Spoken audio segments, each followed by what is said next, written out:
We've had a week now to think about the results of the recent election in the United States, and I thought I'd share a few of other people's reflections on that.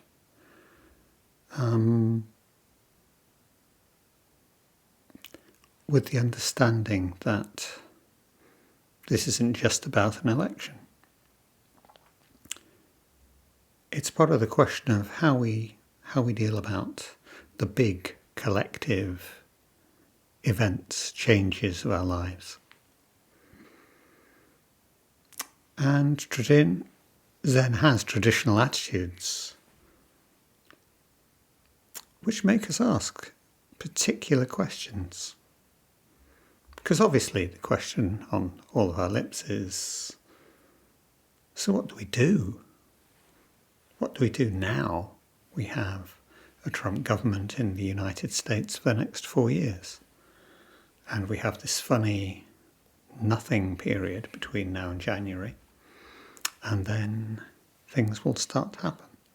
What? We still know relatively little. We know what was said. We know a lot of what might happen, what will happen. And what do we do? Big questions.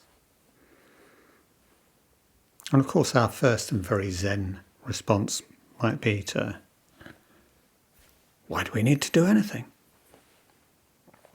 And in fact, there have been a lot of comments online. This is one teacher.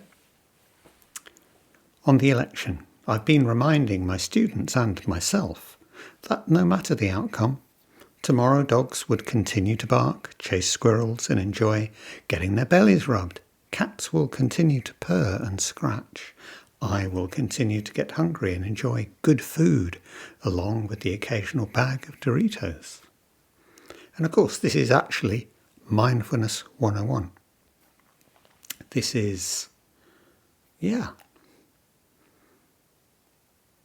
much of what we do, whoever we are, will be unaffected.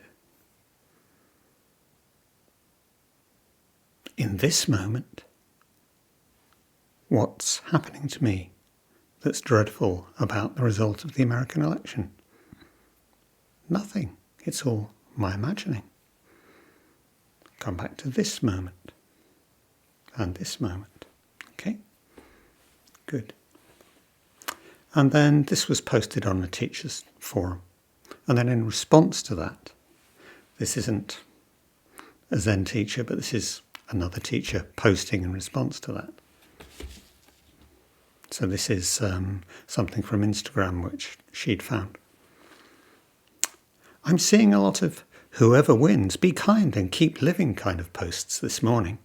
And while I understand the intention is well meant, I'm not sure that people realise how privileged of a space it is to be in, to be able to say those types of things. There are so many people who are terrified of what's about to happen, their lives literally hanging in the balance, their health, their safety and freedoms on the chopping block. Yes, there will be a result and we will all have to go along with it, but realise when you say, I'll wake up and just do what I've been doing, that means you are protected by this system. You are privileged to not have to worry about the way you live your life. And I fully recognise that I'm quite privileged as well, which is exactly why I'm writing this. So please, just be mindful of what you're posting. Take a moment to step outside yourself and your bubble. And if you are in a privileged space, use it to speak up for those who are terrified and exhausted. Exactly. So we've got this kind of paradox here.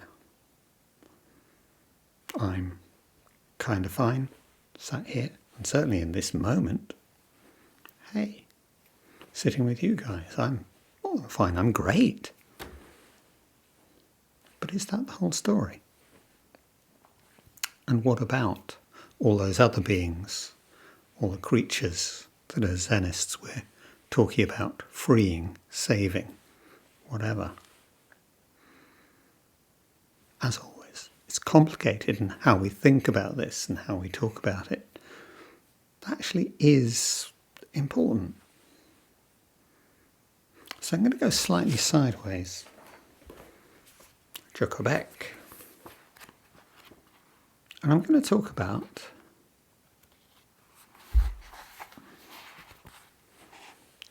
different ways we can understand 2 or 3 paragraphs of what Joko's writing, because I think, in a sense, this cuts to the heart of what we're talking about. A few weeks ago, a young woman, not a student of Zen, came to talk to me and wanted to tell me about what her husband did to her 3 weeks before. She was very, very upset. She could hardly speak. She was so upset. So I said, "Where's your husband right now?" "Oh, my husband's at work." "Well, where is the upset? Where is this quarrel right now? Where is it?"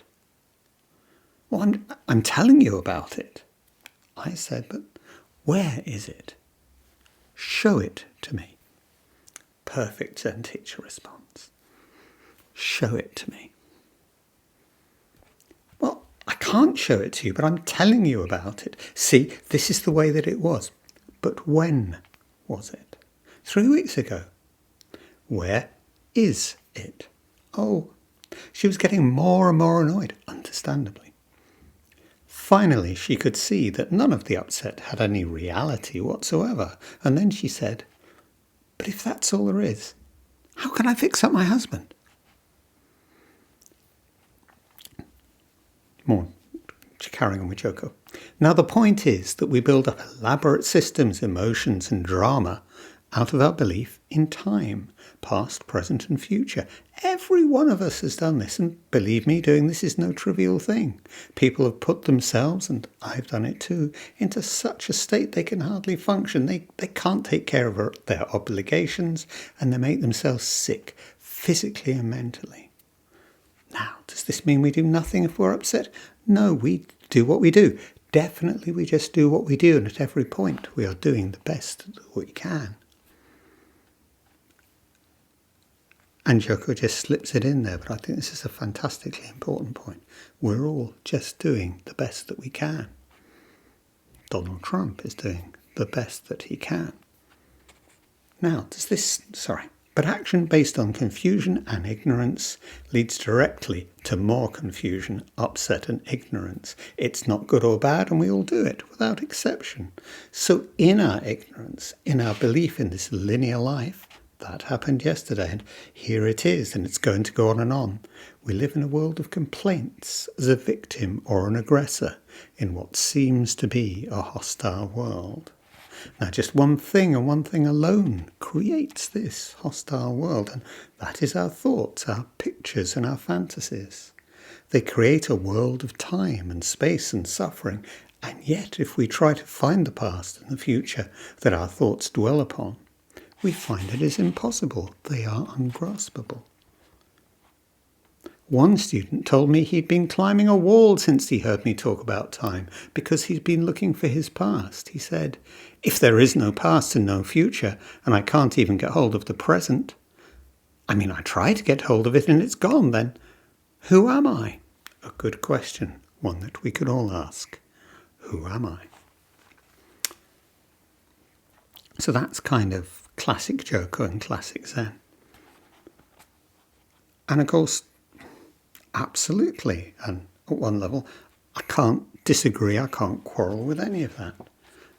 And yet, time. No such thing as time. How wonderful. So what about the moment before the bomb explodes and the moment after the bomb explodes when the child is in pieces? Distributed over the room, over the building. Has nothing happened? Of course, in the absolute sense, nothing has happened. And yet,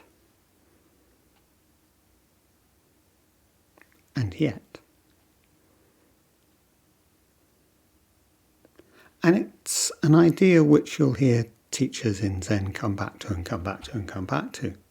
Time doesn't exist. And it's actually a straightforward, well, it's either loose talk or they don't know what they're talking about because, and here, in absolute honesty and fairness, this book, this canonical text that we take as so central, this is the truth as Joko told it to us.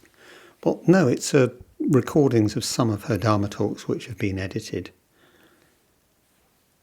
And if you took a lot of what I say and just wrote it down, it would sound like complete garbage and it would be completely untrue. So, that's actually lesson number 1 from this evening. This is, the canonical text it's just a teacher chatting. Understand it, try and hold. How do we hold it?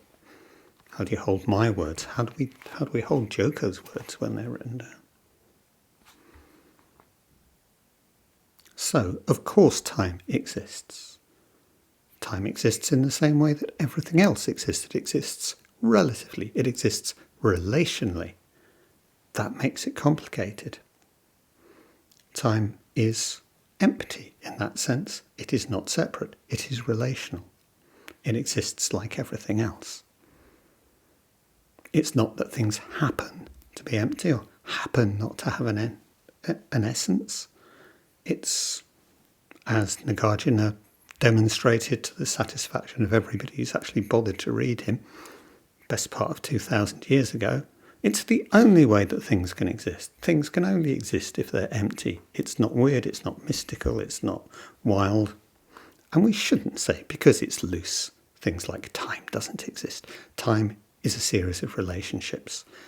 There are many different ways in which time exists, and we can explore them all, and we can be baffled. And certainly linear time is only one possible way of sensing that.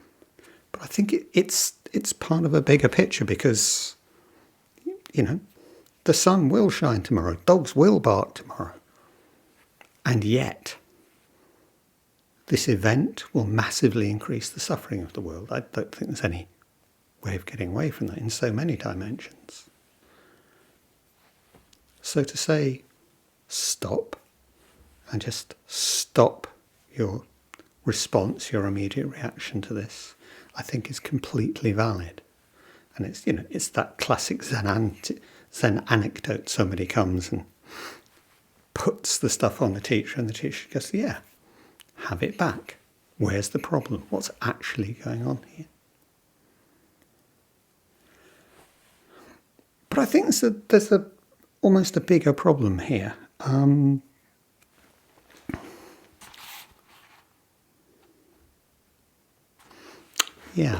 It's almost a bigger problem here because Joko's argument here is, as soon as I start talking about my husband and what my husband did to me, there's me and there's the husband and there's an event in between, and we're separating, or we're potentially separating. There's them over there, me over here, and there's a thing I need to tell you about. And obviously, as soon as I'm doing that, I'm separating out what is actually one seamless, fluid mass of reality. This relationship, this evolving, moving relationship between the two of us. And between the rest of the world at the same time. And that's important to come back to. But as soon as we do say, no, it's all about you. It's just about your reaction. Stop your reaction. You're just being emotional, which is, in a sense, what Joko says so often. We're actually throwing it back and saying, it's all about you. Oh, so it's all about me. Yeah. Little man, little woman. It's all about you. Just get your act together. Pull your socks up. And I think that's separating too. I think that's a real problem because it's never about me only. It's always about us. It's always about relationship between the different things in the world. And to suggest that I can fix this, who am I? I can't sort all this stuff out. all this stuff which is me, flowing through me constantly. So what can I do? And in saying, oh yeah, all I have to do is hold my stuff, and that's enough. What about all the other suffering beings, all the creatures? What about the impact on the climate that this election result is going to have? What about Palestinian children in Gaza who now have no possible means of support from the United States? What about somebody who's been living in the United States for 20 years illegally? As immigration authorities come and knock on their door. What about so many people? What about a woman who needs an abortion in so many states? And on, endlessly. And is that none of my business? Is that nothing to do with Zen?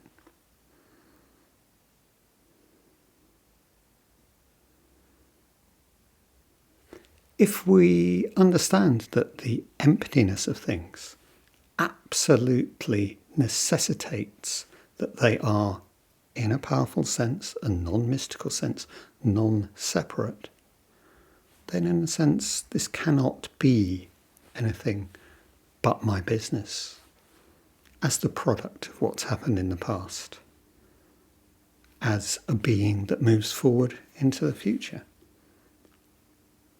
not along a linear kind of ticking crystal time, but in the complex world of interpenetrating, not separate, the complexity of time itself. So in that, even with the best of intentions, and this is what we find with non-separation generally, to try and hold things together at one point, have to be very careful not pulling them apart at another. It's always give and take. What's important? Where do our priorities lie?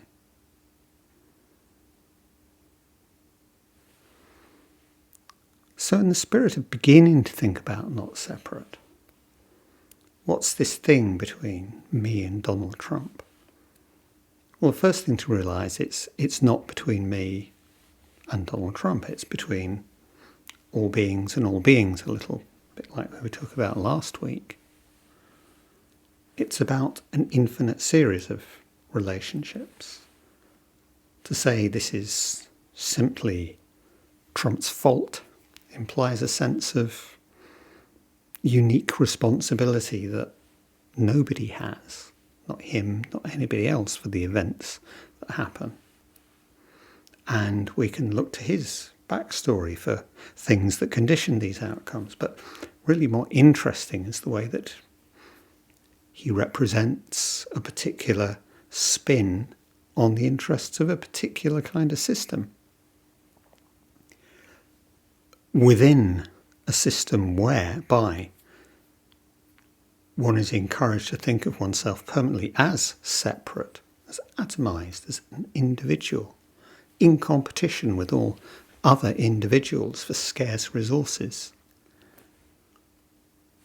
If one sees that one's circumstances, and we say, when I was growing up, it was the assumption, every parent had the assumption that their children would do better than them, that their children would be better off than them, that the world would be richer for them, and that assumption has simply collapsed.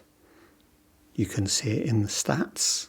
You can see it in people's subjective experience. It's real. And in that difficulty, where do they go? It makes us vulnerable to othering. What is othering? Othering is separation in practice. And if we're told endlessly that it is always the other's fault,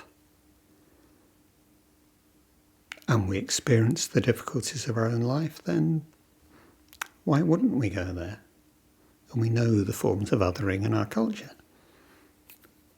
We know racism, we know misogyny, We know blaming of migrants. We know blaming of freeloaders. We could talk a lot about freeloaders and who the real freeloaders in our culture are. We blame foreignness. We blame the erosion of traditional values. So it's not really about Kamala Harris versus Donald Trump. It's about offers to address this very complex and very difficult reality. Let's have another teacher's response to this. Very senior woman Zen teacher, very well respected. I went to sleep on Tuesday evening way too early to catch any preliminary results of our national election. I slept well and was stunned by the headlines on Wednesday morning. There he was again, the man of the hour, the man of the past 8 years, the man I'd hoped not just to lose, but to go to prison. This time the word triumph flashed next to his name. The feeling of debacle stayed for a while. I was taken aback by how little I, or anyone I personally knew, had sensed this outpouring of support. But by mid-afternoon, after teaching and then skipping through lots of communications of shock, grief and anger, I spoke to my sister, who asked me how I was. I feel good, I said to her, surprised by my own answer. And it was true. How the heck? Why the heck? I noticed that my mind had caved into the form of one big question mark. Huh? Not huh, as in, who knew so many American voters are morons, but a genuine big huh? As in, wow, look at how much I didn't know. Look at how much I still don't know. Which means I have lots to learn, lots to unveil, lots of rocks to move away, mostly of my own conditioning, and peer under lots of challenges to my understanding and basic assumptions. And I can't help it. Learning new things cheers me up a lot. I occupy a highly liberal, even progressive strip of American political and sociological landscape, and there's a whole continent of people and families that I don't see. I'm ignorant of their fears and lacks. Especially important, history has shown over and over again that when people are afraid, when there's a strong sense of disconnect and even anarchy, they'll go to a strongman type to lead them. He's back, and if we don't get out of our shells and listen to concerns about lack of housing, this valley builds almost no affordable housing. Couching its vetoes with allusions to green environments and community values. Need more industry jobs and ever-increasing cost of living. If we continue to inhabit a self-imposed educational ghetto that often excludes working-class families, then we're not learning and understanding new things. Almost always cheers me up, even if I don't necessarily like what I'm learning. This election, Bernie Glassman's words come back to me in big electric lights, include as many different people as possible in your mandala of practice, because those you exclude will sabotage you and your work. One last reason why I feel energised. We're at a historical moment, which means that we can't take things for granted anymore, and that the basic scaffolding of our civic life may give way. Maybe it's supposed to because there were too many people it didn't work for, and maybe not. We will be challenged and engaged. We will have to make choices. Moments in history mean movement. They also mean opportunity. Which is interesting, going to that place of not knowing, that place of openness and possibility that's the ground of all Zen. And yet, as she recognises, she's still writing from a position of tremendous privilege. That she can look on that. She has her emotions. She's not about to be deported.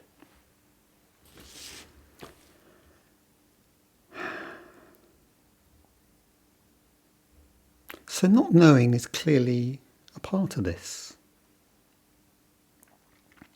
And if we think in terms of separation and non-separation,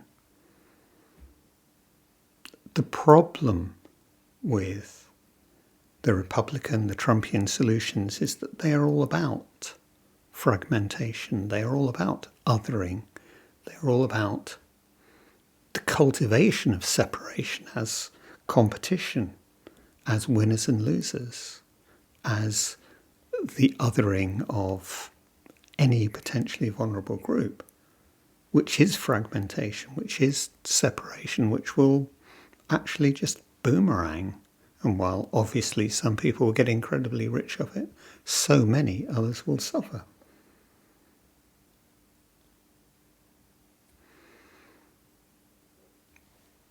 And so when we see Trump, we see a suffering being doing his best and doing unbelievable damage as part of what he is part of, doing his best.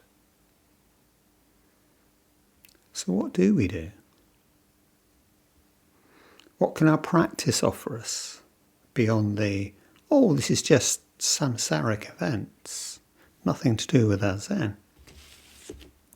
My last thing, and it's not written in response to this election, but deeply, deeply relevant, and it's actually posted by yet another ordinary mind teacher in response to people talking about the election.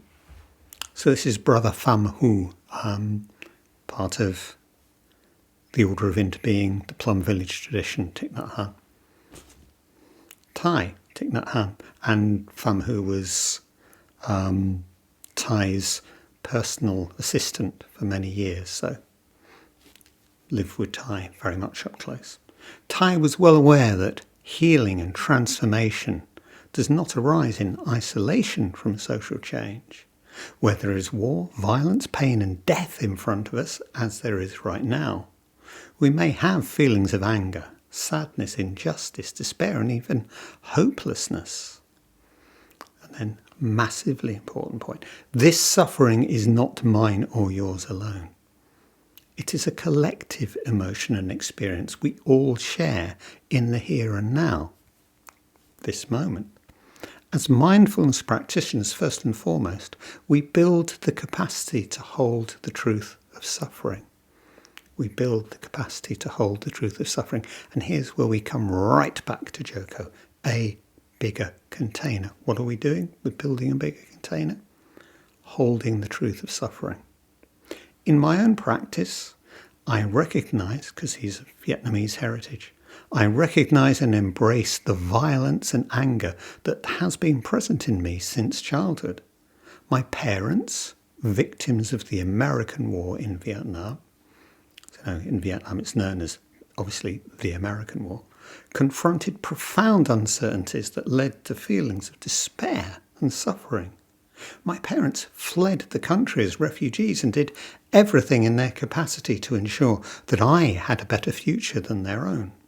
They transmitted all their hopes and aspirations to me, and at the same time unknowingly transmitted their pain and suffering as well. Their pain and suffering became my own.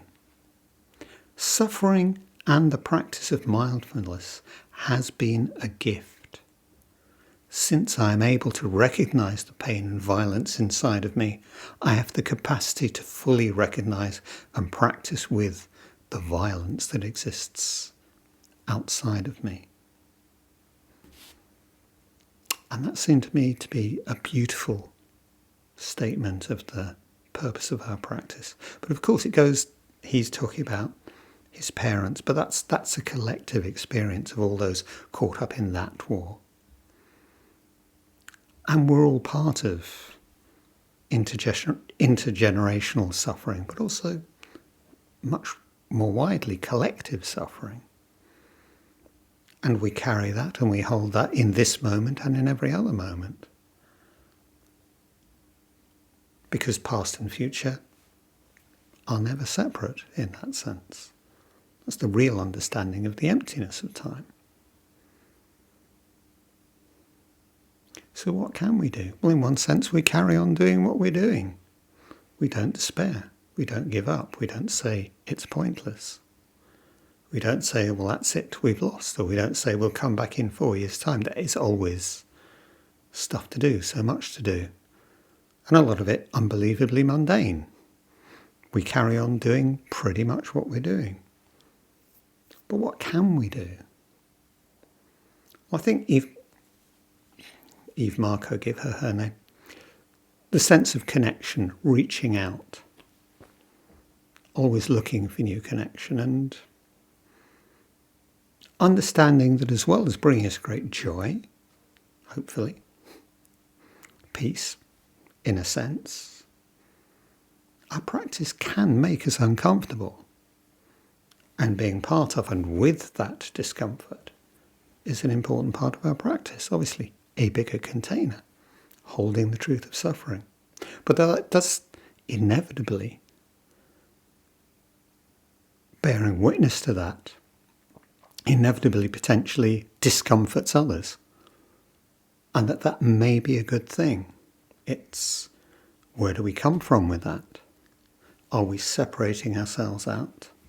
Or do we see this world as our problem? Is it Democrats over here and Republicans over here? Or is it our shared world, our shared problem? And we address that in whatever way seems possible in this place at this time. But we also are not afraid to think and think beyond this present moment, because we are not separate with the future either. So in a sense, it comes down to our intention here, our agenda. Is it connection or is it defensiveness? Is it holding on tight to that little which I have? And sometimes, heaven knows, that's the best we can do. Or is it reaching out to connect and enrich and join and heal? What's our intention behind this? Are we othering? Or are we connecting? Sometimes, perhaps often, this is going to seem, to use a famous Zen image, like shoveling snow down a well. But that's what we do. We do it because that's what we do. And I'll leave you with one baffling, but in its way quite beautiful image. It's a story that the very stern, very strict, objective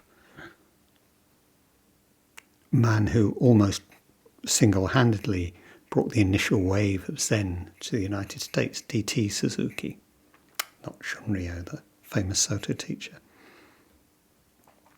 As I say, a very strict guy, but actually his family practiced Pure Land Buddhism.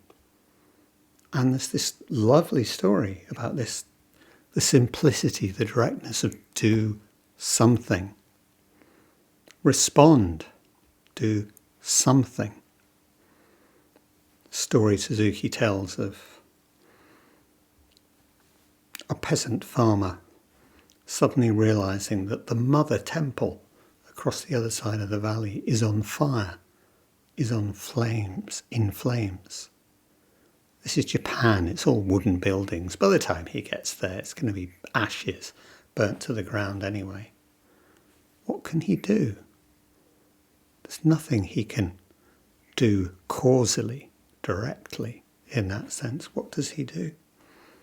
He picks up a blanket from the bed, stuffs it into the water trough for the cattle, and holds it up. And shakes and shakes and shakes this blanket in the direction of the fire. It's his response, it's his best offer. What will it achieve? I'll leave you to mull on that. Do something. Connect.